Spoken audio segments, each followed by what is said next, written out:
Good morning.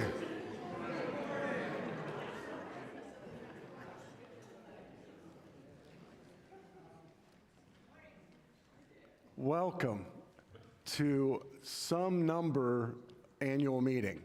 I should probably know what that number is because I think there have been a few of them here at St. John's. But thank you for coming and being in attendance. Thank you those watching at home. Is that all right? Okay, all right, just checking. I thought it would be most appropriate to call this meeting to order with a prayer. The Lord be with you. Let us pray. Almighty and ever-living God, source of all wisdom and understanding, be present with all of us who take counsel at St. John's. For the renewal and mission of the church, teach us in all things to seek first your honor and glory, guide us to perceive what is right, and grant us both the courage to pursue it and the grace to accomplish it. Through Jesus Christ, our Lord. Thank you. Chuck, your senior warden, take it away. I'm Chuck, and I'm the senior warden. I want to thank everyone for coming to the 947th annual meeting of St. John's Episcopal. I'm sorry, my keys are stuck in my reading glasses and I can't see. Thanks, everyone. Just going to run through the agenda real quick. There are a couple of action items where we ask the parish to approve some stuff.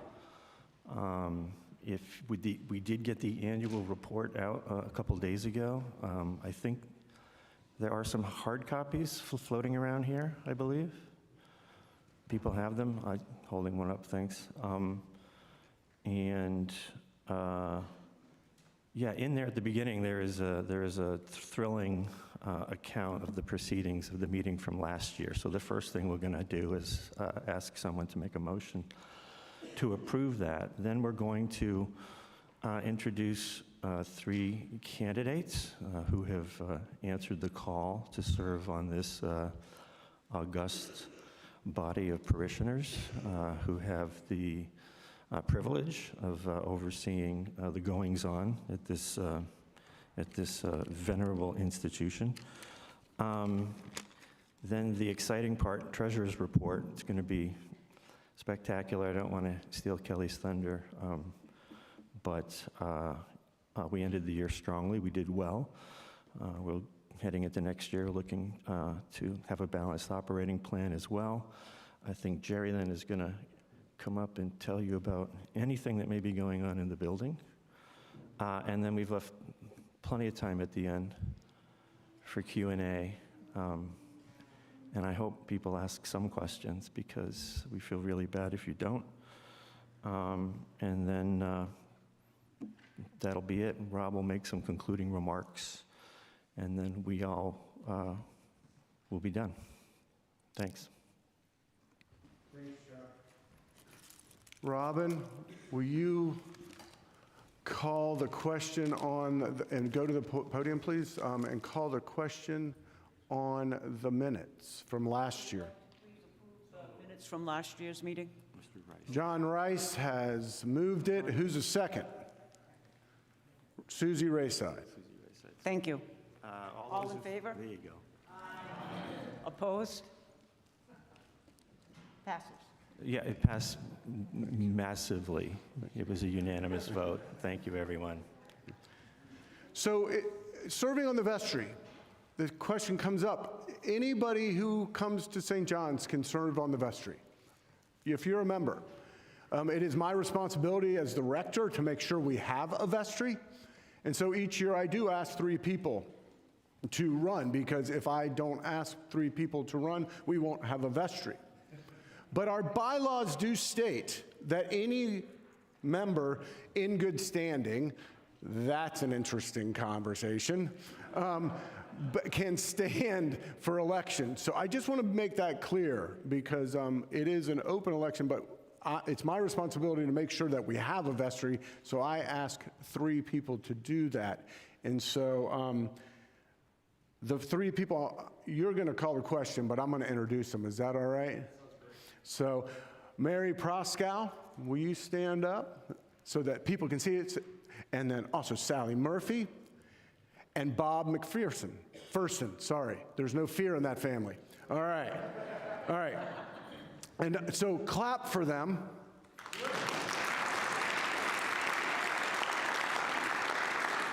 Well, thank you. You may sit down. But the vestry is it runs the business of church. It is responsible for making sure that, the budgets are made and the buildings are cared for. It is important. And it is kind of this group, and we work together year by year to kind of come up with a way in which we can support the mission of this church, which is to share the gospel of Jesus Christ to everyone. And so while it's a lot of numbers, a lot of talking about money, a lot of buildings, it is all about supporting that mission. And so I thank you three for being willing to stand. And so, Travis, if you want to call the question, that would be great. Before Travis does that, I just want to echo what Rob said. If anyone, looks into their heart and says, yeah, maybe this is something I could do, maybe not this year or next year, but at some point, feel free to approach us. We have a lot of fun sometimes, and Ken brings ice cream sometimes, and Ann McSally brings soup or pizza. We'd go on a retreat, which is phenomenal. So yeah, put that in the back of your mind, and feel free to chat up one of us if you think it's something you might be interested in at some point. Good morning. So I'd like to call for a vote nominating Mary Proskow, Sally Murphy, and Bob McPherson to join the vestry. Mr. Rice has moved. Do we have a second? Sue Malawak. All those in favor? All those in favor? You crushed it. Another shockingly unanimous vote. Thank you. Further about these folks, but there are three folks that are rotating off the vestry. They're 3-year terms, and this year Ann McSally, Tom Gruen, and Andy Bangs are rotating off, and I'll talk a little bit more about that later, but I want to say thank you to them, and thank you, Andy, for being here today. There you are. There, I knew you were here. We just served together. All right, Kelly, you're on. Woohoo!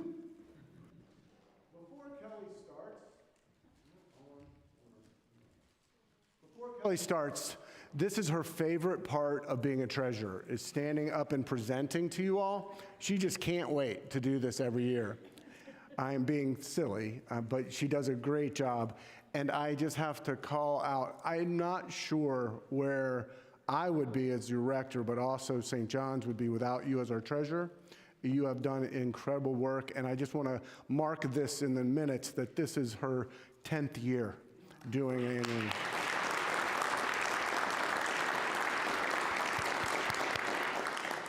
Thank you, everybody.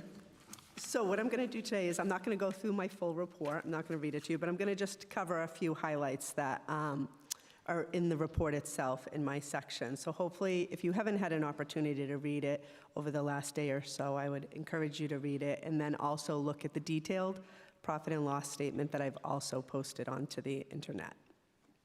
So 2024, so we did financially outperform what we expected to do, and we're actually, with our plate and pledge offerings and strong parking revenue and lower expenses, we're actually planning for a surplus of $141,000, which is amazing.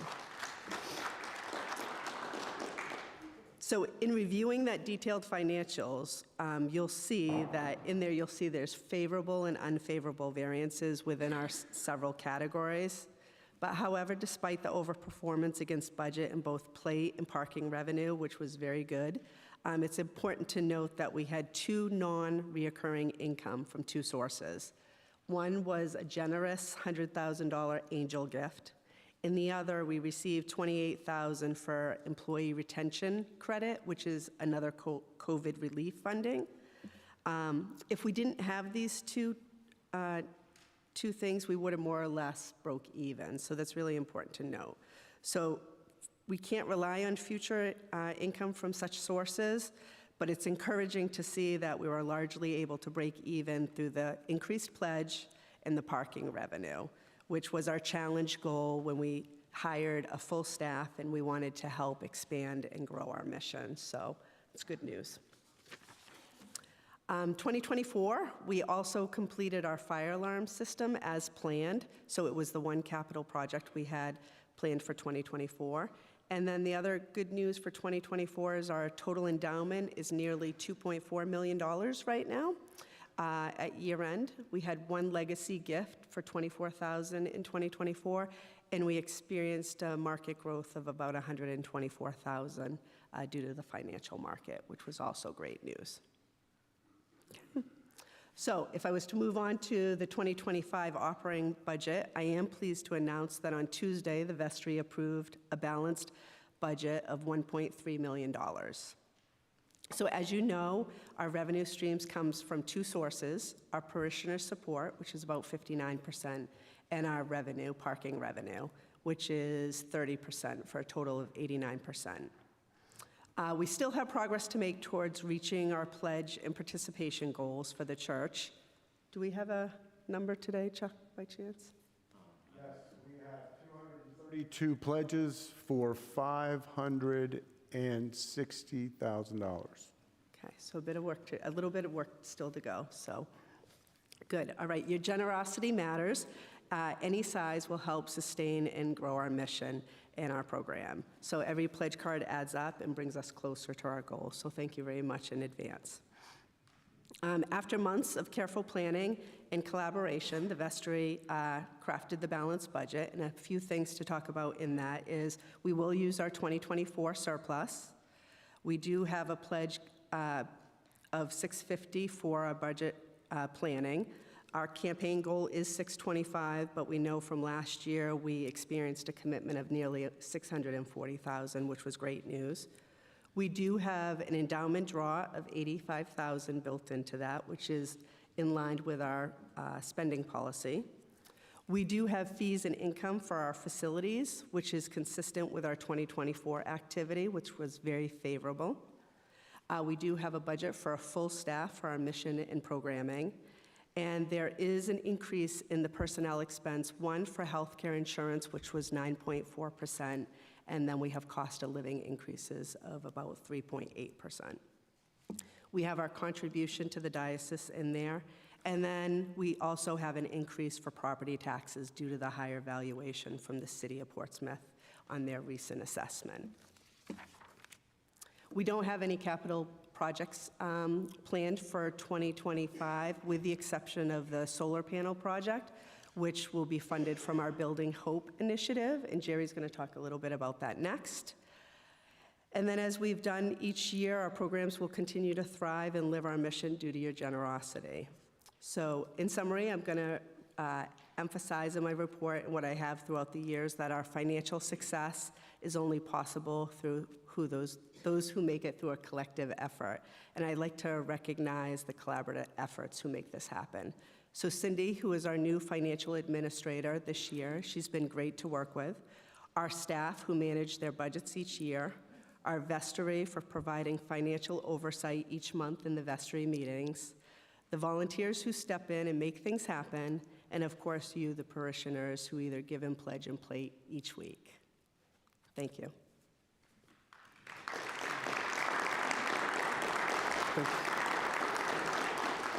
If you have questions for Kelly, hold them, because we're going to kind of do questions all together. And so, but now, thank you, Kelly. And Jerry, it's your turn.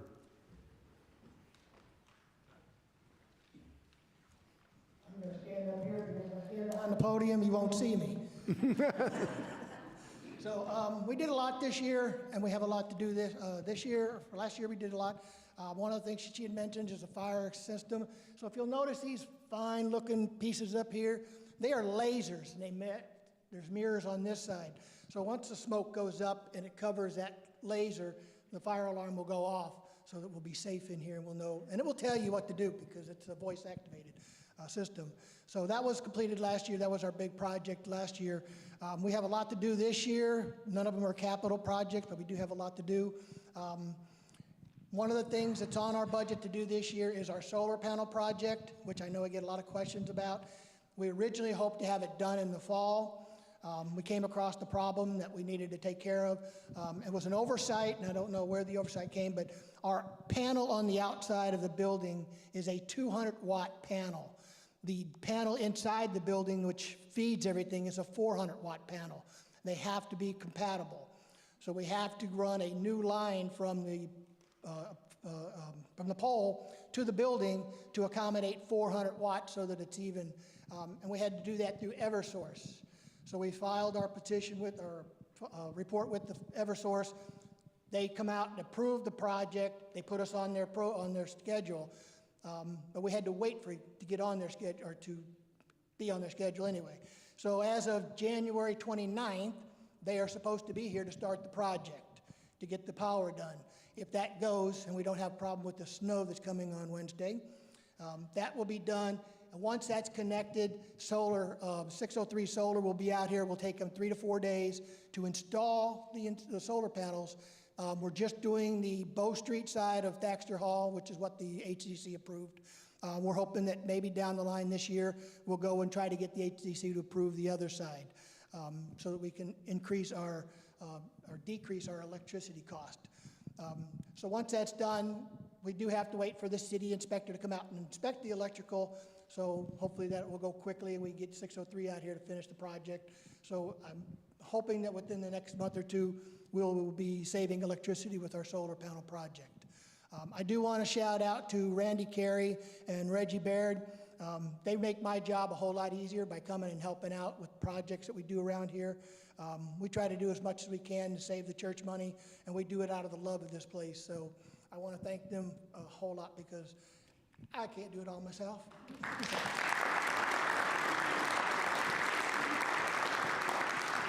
Thank you. One of the projects that is going to happen this year, and I'm not trying to steal your thunder at all, but it's a project that's near and dear to my heart. We got approval last year to eliminate our beautiful, I know you're going to be very sad to hear this, our beautiful garage. And so we are finally able to take that down. And so I am very excited about that. And I really want to thank Jerry for kind of keeping at it. And with his team of people, I think about people like Reggie, I think it's people like Randy, I think about Barry Heckler, and just all the people that have been working for years for us to get approval to take down what has been called, and I get it, I'm not being silly, a historic outbuilding, but it is about to fall down. So it is nice that we are able to take it down before it falls down and not be considered that we're neglecting it. So I'm very excited about that. So thank you both for those reports. Questions? Any questions about anything? They don't have to be about the finance or anything.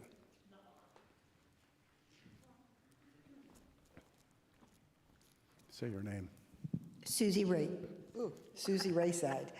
How long will it take the church to recover the cost of putting in the solar panels as to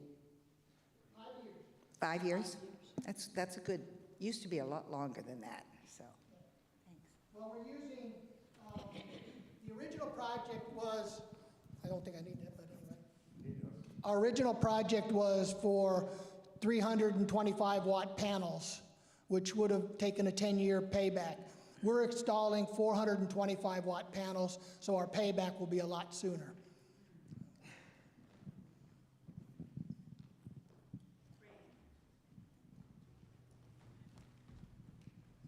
Am I aging myself? I feel like Donahue. I'm Judy Howard. When the economy shop closed, it was supposed to be redirected to the garage, and the garage was going to stay there because of the footprint, that it would be grandfathered. And so I'm just curious if the economy shop will ever reopen, or if we need the footprint of the garage to build one there. I can speak to this. Do you want to speak to this? First, Okay. let's see how you. So one thing is that was an idea. I don't know that that was ever a plan. I just want to be clear about putting the economy shop, which was under, right where we are, under right here. And if anybody went down there that had any, like, you know, ability to kind of think about how do people get out of here, it was very kind of dangerous. So I don't think that there was ever a plan when it closed to put it in the, I think that it was an idea, and it was a good one. The other thing that's come up, and this is something that we can talk about as a community, not today necessarily, but as we think about it, is like, what are the needs of our community? And where the economy shop, there are a lot of economy shops in our town. And so, and they do it really well. Fairtide, all sorts of places. And so, but I also want to say that if this is your heart's desire, this is your church. You know, make it happen. And there's ways in which we can do that. But I do want to let you know that it was considered, but the footprint isn't huge. And also the need is like, what are the needs of our community? And does that address them? Yeah, the economy shop, it never was a significant source of cash. And people do still bring in gifts of clothing and stuff, which we do distribute, you know, that does go out to people in the community who come to breakfast on Monday or who come to Common Table on Thursday. So that's happening all the time. And that building was going to fall over. I mean, the amount of money that we would have had to put into that to turn it into anything, an economy shop or something else, just wouldn't have made any financial sense.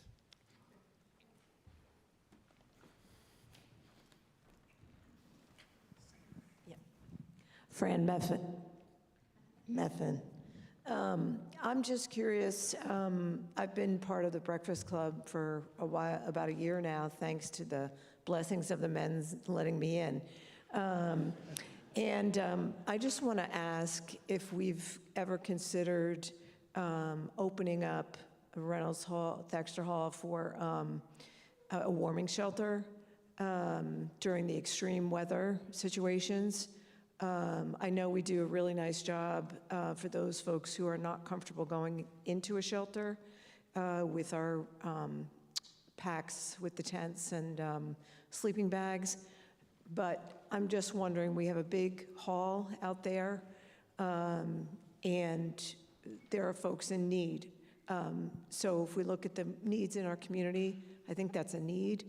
And I would also love if we could have accessible a washer and dryer, because again, it's a difficult thing for people to do. So there are all these needs around warmth, clothing, shelter. I think we do an amazing job around food with Common Table and the breakfast, and we have other organizations in town that do that as well, so that's great. But just things to think about in our community. Fran, thanks. That's great. I happen to wear another hat as president of the board of Crossroads, the local shelter. There is a fair amount of warming shelter capacity in Portsmouth. And people who run those shelters receive funds because it's actually a fair amount of work to have a space that's configured the right way, that has access to places where people can use, you know, the bathroom, and they have to be staffed, and there's a process that you need to go through to do that well. And I'll check with my sources, but my understanding is that we do have capacity here in general, so that if people need to get into a space like that does in fact exist for them.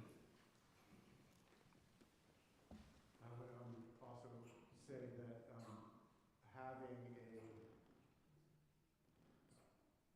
having a laundry is one of the things I wonder. There is a ministry that's called Laundry Love, that is throughout kind of the world. And one of the things that I wonder about a lot is how, not so much what does St. John's like create and out of nothing, but how do we partner with people that are doing things really well?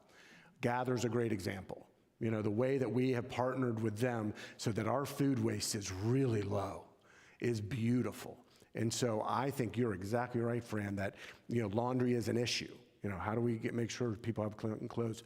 But is there a way that we can partner with, say, the laundromat and say, how do we get in there so that, you know, and so I think there's some kind of ways in which we can kind of connect with others that are doing it well already instead of kind of creating it out of our own. But your ideas and your heart is exactly right for me, so thank you.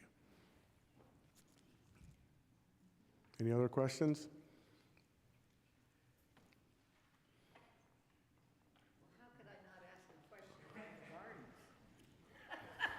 I don't have to stand up. Okay. I'm just wondering what's going to happen to the gardens. There are no gardeners, apparently, in our church who are willing to bend over and do the work. Peter Rice can't do it anymore, and I've done it for 12 years. And I just would really like to figure out some way. It's not my job anymore. I'm retired. But I would like to figure out some way that we can continue to make the exterior of our church welcoming and attractive so that all people will just marvel at the beautiful building we have. And with luck, come on in and visit us. Wouldn't that be great? So anyway, I have to ask this question every year. This is about year 12, I think. I haven't gotten an answer yet. Ann Tarleton. I'll respond to that. In that it's our house. And so how do we do it? And what I think there needs to be a plan for what is the maintenance that the church provides as out of our budget, like so that we think about what is needed in order to just care for our property and our plant. And then where is the garden guild space to kind of dig in the dirt and have some fun? And so I think it requires some organization and planning, but also just kind of that work. But the opportunity is ripe. Come on, come on. I'm working on it. So, but thank you, Ann, for continuing to bring it up, because it's a great example of a lot of things in churches where what is the plan in the organization of support that the organization provides, so that the ministry and the work can be done by the volunteers. And that is always a definite, it's a science and an art. And so we're working on that. Thank you. You get 2 of 3. I'm just kidding, I'm teasing. I'm teasing. You know who I am. So the question of coffee hour. I have to say that I think that that's a central mission as part of our church. I know that it's the basic way you bump into somebody and say, oh, hey, I'm Fran Meffin, and who are you? I also think, I can speak for myself, that looking at it, I'm like, okay, what is that task, really? To be the leader, to be the coordinator, what does that mean? Is there a paper trail? Like, I'll look at Judy and Susie in terms of Common Table. They're the resource book. They have stuff written down. They've got charts in the kitchen. You know, you can start there. But in terms of coffee hour, you know, I've seen Mark set up. I've helped take down. But in terms of, you know, did you know that you're going to be the one shopping to bring X amount of food? You need to recruit people. You need to, you know, what is it? I like to take big tasks and break them down into small things. So, you know, my thought is, are there 12 people? One person each month takes coordinating and then gets their volunteers to bring food for that month. But then us understanding what it is, you know, what time do we get here? Do we put on the coffee, or is coffee on? Do we put up the tables? Do we take down the tables? So what's, you know, I guess I'm looking for a little bit of coffee hour manual, because I think from the outside looking in, it can feel overwhelming to say, oh, yeah, okay, I'll take on coffee hour. But maybe if, 12 of us get together, we can break it down and make it happen. Amen. Hallelujah. So Fred, are you volunteer to do that, or kind of what I heard? I'm certainly willing to be part of the solution. I have learned from my own mental health and being in retirement that saying I would take it all on is not the right thing for me to say. But I would certainly be willing to say, hey, I will take the month of January, do 4 Sundays, get people to do my January, and be committed to that month. Just like with Altar Guild, there's a team, that takes those things on, and they know, thanks to the able-bodied mentoring of Bertha and et cetera, to have it happen. But I feel like I would be starting from ground one. The Meffins are good at food, but, I need to know what the other pieces are. Yeah, right. So, yeah, coffee hour is one of those things, like the past couple of weeks, we leave the service at 10, and everyone wanders over there and kind of with their hands in their pockets saying, where's the coffee? It just, so clearly, I believe that at some point, someone's going to answer the call, 1 or 2 or 3 or 12 people, whatever it is. But until that happens, we're not going to have coffee hour. It's what you're speaking to is it's not just coffee hour. It's why Jerry has been the junior warden for 4,000 years. Because what happens in smaller churches, and we were a smaller church, is you get people and they do the thing and they do it really well, and then we say, hey, we need another junior warden, and everybody does this. And so you're exactly right. We need a team of people, a coordinator, and that we've got the wisdom. If we have that meeting we have people that can create that manual in an hour meeting with you, with other people that are like-minded. Jennifer Stevens, knows how to do it. She was a coordinator.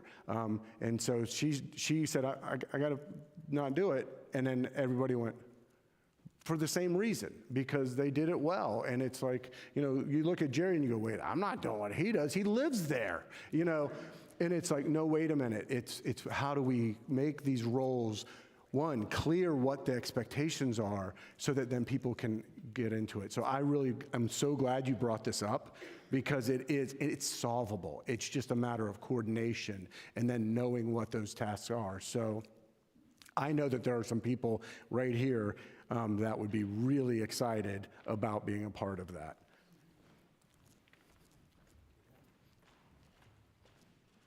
My name's Chris Seavey. Yeah, I agree with you, Fran, and I'm happy to be part of the visioning team for coffee hour. It's really important.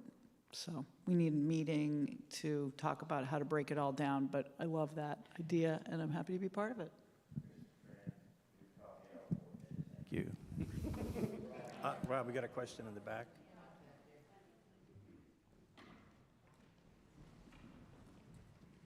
Hi, Wendy Blood. I just want to step back a minute, and when you were talking about the yards and the plantings, a million years ago when I was in youth group, we used to do that type of thing.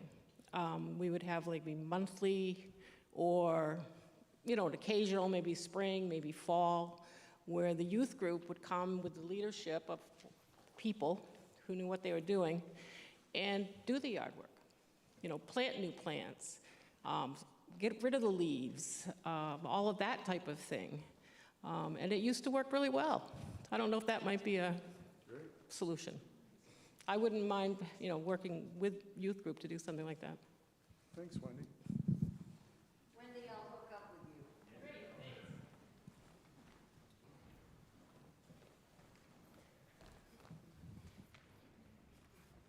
Pass it down. Anna K. Vorsteg. Speaking of the youth group, I'd like to name a problem. The other day I was working with them and I came in and we had too many hands.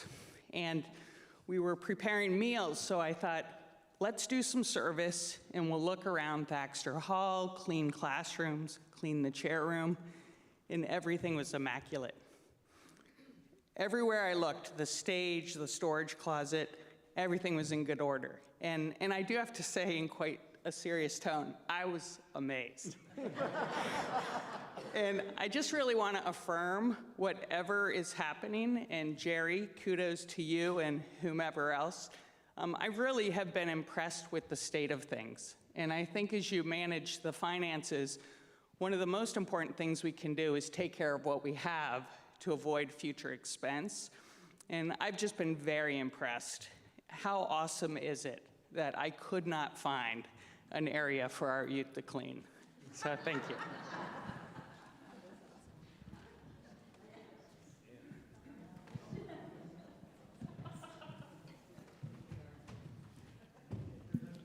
Sharon Jones Jenkins.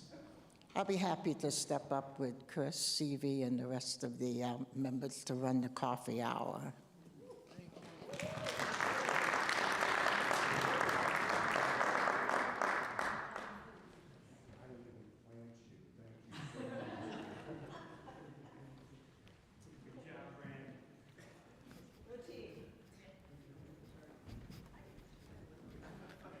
It's for him. It's so that people at home can hear. It's me again. I was just wondering if there's J2A anymore. Yes. There is, okay. Yes, there is J2A's Journey to Adulthood. It's a curriculum, but it's also kind of the name that we talk about with our teenagers. And so I would say yes and, in that we do not kind of follow it like, but are you talking about like the ceremony of Rite 13 and things like that? Right. Yeah, we do have children. And what I will say is that it fluctuates with kind of our population. Like if you noticed our pageant this year, our pageant was young. I mean, I think the oldest kids were like 12. And so, but they do age, you know, so in like 4 years, if we're doing our work, and that's an if, you know, they'll know that this is home and they'll be here. So we do, and we have a number of folks that are in high school. If you want to see our J2A program, those age, come hang out with Anna Kay on a half day when we're cooking for Crossroads and Dover's Children's Home, because the kitchen is full of teenagers. And so, but yes, to answer your question, we do have a youth group and they are active, and we're always working on how do we serve them and how do we help them to serve us. And so they're a vital aspect of our community. I kind of bristle anytime people say children are the future of the church. I bristle, and because I know it's they mean it in the right way, but they're the present. Because I can't imagine this church without kids. I don't want to be here. And so they are the church now, so thank you for bringing that up. Yeah, so yay coffee hour. Looks like we made some improvement there. But on the gardens, on the grounds, I mean, Ann has been holding this up by herself and just dealing with, I can't believe there aren't 1 or 2 or 3 or 5 people in here who could spend some time with her and learn everything that she has to know that could take that over. Because if it doesn't happen, then yeah, it doesn't get taken over and it doesn't get taken care of. And she's been doing it, thank you. And Jerry was gonna retire as a junior warden, like after the solar panel project got done, which is why we called Eversource and said, we said, I think there's a problem with the panel, can you double check? So we got him for another year. Thank you for your questions, your comments, and your next one. Peter Charlton. I'd like to just ask that a question be considered under the heading of wholehearted community. And some of you know that I write prosums and I'm kind of philosophical. But the word community could be made up of common unity. And we live in a world of political difference, sometimes hatred. And I'm wondering what we might do to help deepen our awareness and our understanding, our ownership and our action from the values that we hold in common. It's not an easy question, but I'd like to just throw it out. Thank you. Well, you can laugh when I answer this question the way I'm going to answer it, given where it's coming from. First, we listen. We listen. And we listen to the voices probably that we disagree with. And I mean, I'm kind of surprised you didn't laugh when your preacher just told you to listen. And I think it is about, and also something that is, I think is an opportunity, is this room, I'm not even talking about 8 o'clock, 10 o'clock, I'm talking about this room right now. We don't all agree. And you notice that I don't on a regular basis do polls during my sermon. You know, I don't like say, okay, who did this? You know, no. Because what we are working towards, I think, as a community, this wacky experiment of saying all are welcome. That is, do you realize how insane that is? It would, don't you want to put, come on, if you're honest, don't you really want to add something? All are welcome, except, but no, all. And so I don't have an answer to your question of how. But one thing I will say that I value about St. John's is that we are not all in agreement. We are not all in lockstep around the issues of the world. They are complex. They are many. But we are in it together. And now that may sound kind of trite and hollow, and it is, I'll be honest, because it is hard work, and it is fraught out there. But I do think that's the work of the gospel, is that this gospel of Jesus Christ, you don't have to come to 10:30 now. Come on, you guys, coffee is for everybody.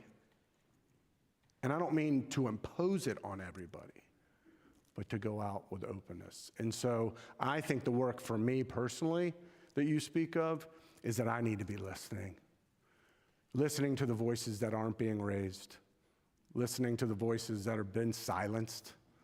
Listen to those voices, not the ones that have the megaphones, including myself, but also to the people that just have been silenced. I think that's the work of the church, and I think that's where that common unity may emerge. But again, it's not an answer, but I'm so glad you asked the question.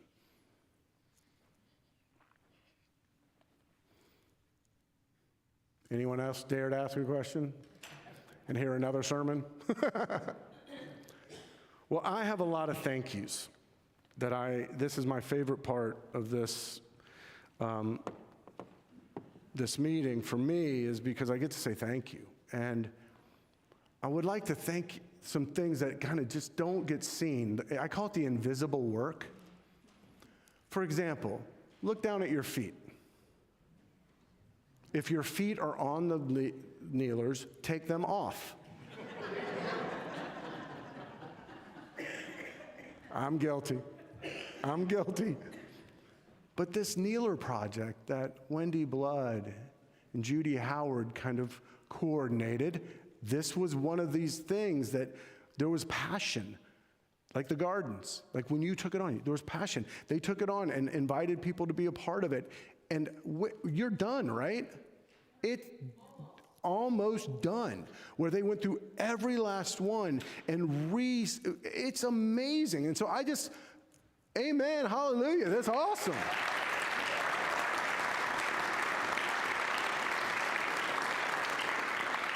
And I have a funny way of being, and I know this is being recorded, and I've been at this a long time. Maybe I need to be a Walmart greeter anyway, but I always think of church as that we humans don't know how to hang out. We just don't. We struggle with being together. I mean, we say we want to be together, but we really struggle with it. So on a very silly, whimsical kind of base level, I feel like church, we just make up stuff so that we can hang out. We have these incredible rituals that have been throughout history. These have been given to us that we practice. And Braiding Sweetgrass, this woman, she just wrote an amazing book, but the line that just haunts me is that all of our rituals are to remind us to remember. And so we are given these gifts. And so I think about the Kneeling Project. Yes, we have a product and it makes us heart happy, but you guys got to hang out and be together. I think about what happens on Monday morning. Bob, your vision for that is beautiful. And the way that you drew people in and said, you even let Fran come. And you said, oh my gosh, we can do this. We're feeding people. It matters. And please don't hear me say that the work doesn't matter. But what I see is that we're together. Common unity. I'm going to use that, Peter, is that this work of being together, that's common table. That's what it was all about when Judy and Luz came to Tim Rich and said, hey, let's feed people. We want people to be together. And so I just say thank you to you who do the Altar Guild, who are ushers, and I'm going to leave people out, the counters. It's amazing. And so I want to just say thank you, thank you, thank you for doing this important work. Yeah, the outward and visible signs, the things that we see, but also creating a space where we can be together and be in relationship. It is no small thing. And so thank you for that. I also want to thank Jerry. We're not starting at 10. No, we're not. All right. I'm not running on yet. All right. So, but Jerry, I just want to thank you for all your years of service, but also the way in which you invite other people to help. With Reggie being able to step into all that he's been doing, and now Randy and Barry before. And I just love you, and I'm so grateful for the work that you do for this place. And I just want to say thank you.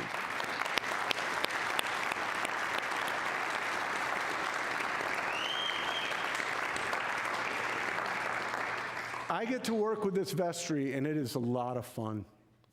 And a lot of people, it's fun when people rotate off the vestry now. Hasn't always been this way, I'll be honest. They rotate off and they're like, oh, that was quick. I'm kind of bummed.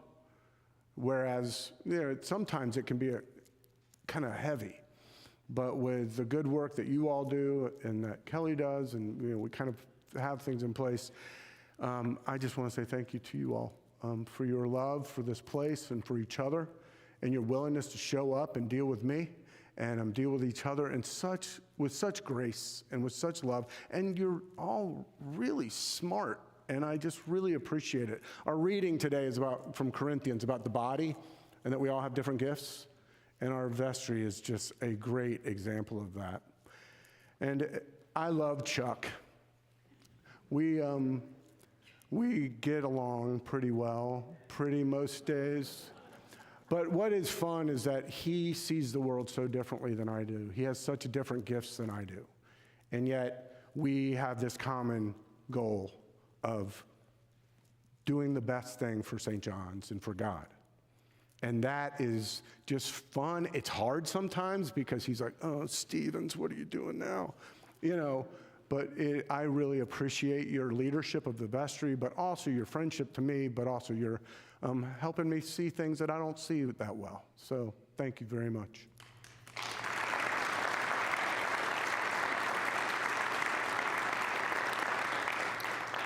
I also have an associate rector that just pray every day for her because she has to work with me. but we are the same in that way that I just talked about Chuck. We are different, and yet our goals are very in line.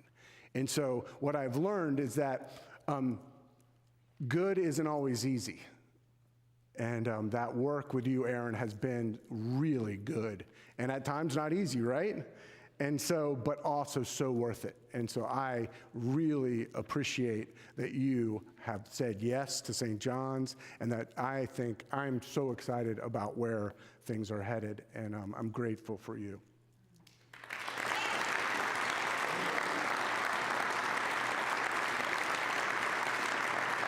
And you all know, because there were times during annual meetings when you were like, when are you getting an associate rector? I was like, I don't know. And so we have been praying for you, and we're so glad. It's a year and a half in, and it's awesome. So thank you. So to the staff, I'm not going to go through everybody, but I really am grateful for our staff. We are crazy, and we work really hard, and we love each other, and we drive each other crazy, as it should be. But we have somebody who has been here with us for 12 and a half years, plus years. Her name's Ashley Wade, and I want her to come forward just so that we can kind of all just be gooey for a minute. Come on. So this is for the official records and all this, but hopefully you know that on the 16th of February, we will have Rainbow Fish Extraordinaire, the musical, after church. And then after that, we will have a proper party for Ashley. And so, Ashley, you and I have been at this together. You are the employee, colleague, that I have had, that I've worked with the longest since I've been at St. John's. 12 and a half years, right? 12, even more than that. And Ashley, to me, is the example of the way that this community grows people. Not that you weren't grown, but it was like you showed up, said, sure, I'll sing in the choir, and you leave with a time and a half job doing everything. And so just one thing, though, about Ashley that I want to say to you all is that everybody at St. John's, everyone during COVID kind of had to go, how are we going to do this?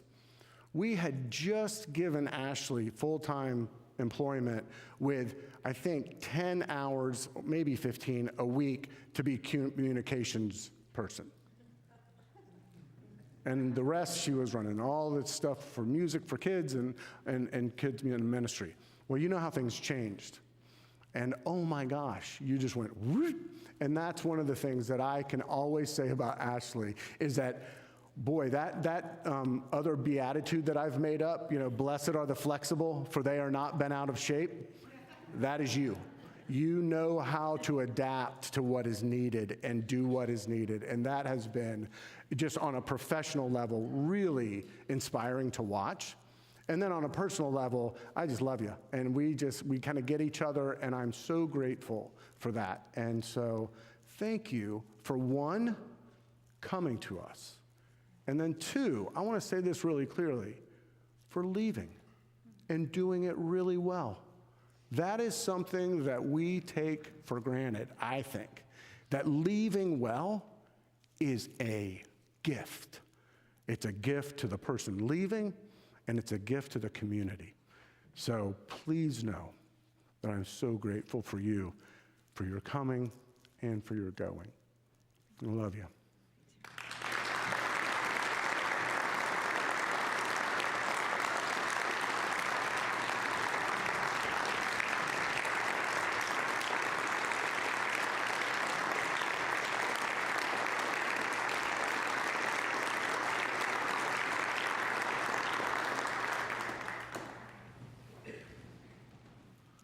Any other business? The Lord be with you. Let us pray. Loving God, thank you so much for this community, for this church. Thank you for the physical church. Help us to take good care of it. And thank you for the flesh church, for the spirit church of St. John's. Help us to take care of that too. We ask for your guidance, Holy Spirit, as we look back and say thank you, but also look forward with the knowledge that we have mighty work to do. Give us courage to do it. Help us to be kind and gentle with one another and with ourselves. And in all things, God, help us to share your light with this world that so desperately needs it. And in all things, God, help us to have grateful hearts. Amen.